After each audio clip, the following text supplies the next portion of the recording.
At the strike of 72, I will stand before the king and I will plead for our people. And if I fail, I fail. If I die, I die. But I will do this.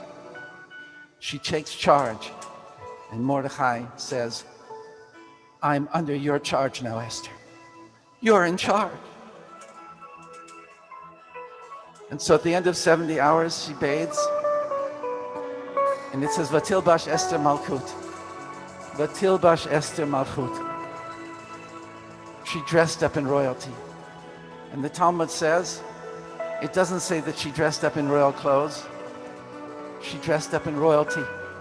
Malchut, which is Ruach HaKodesh, a divine spirit, a spirit of holiness. It came down upon her. It dressed up on her. And she felt strong. And she started walking with her girls towards the palace, towards the king's throne room. And she felt awesome. And then she reached the place called the Beit HaTzlamim. The Beit HaTzlamim, the house of carved statues.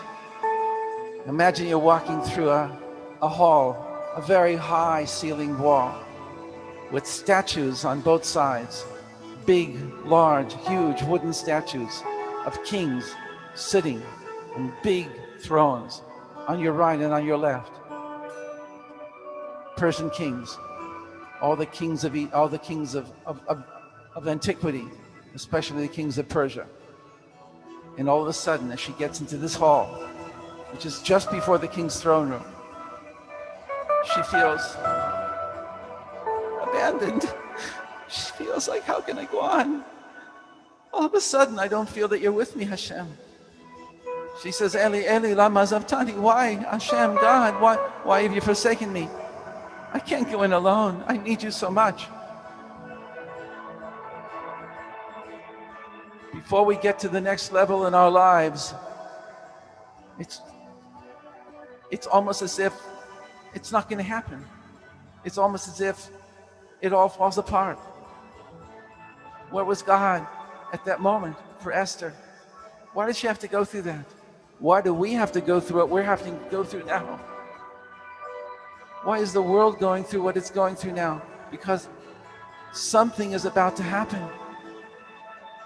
To break through to the next level, we have to go through that moment. That Yom Kippur moment, when we're totally alone and there's nothing but God, and yet God is invisible, and we don't know. There's nothing to rely on. Esther's song is singing inside of all of us.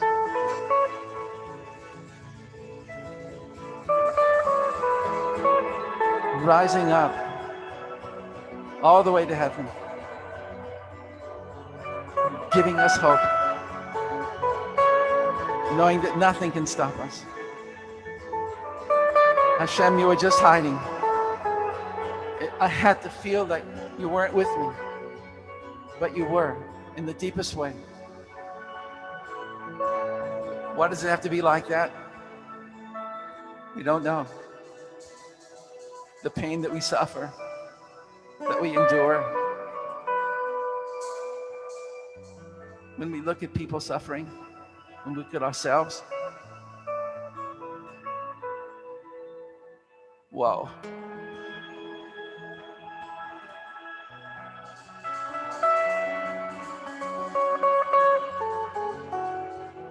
So if you feel yourself in that birth canal, if you feel yourself having to go through difficult straits, if you feel yourself having to have experienced things that you never would have wanted to,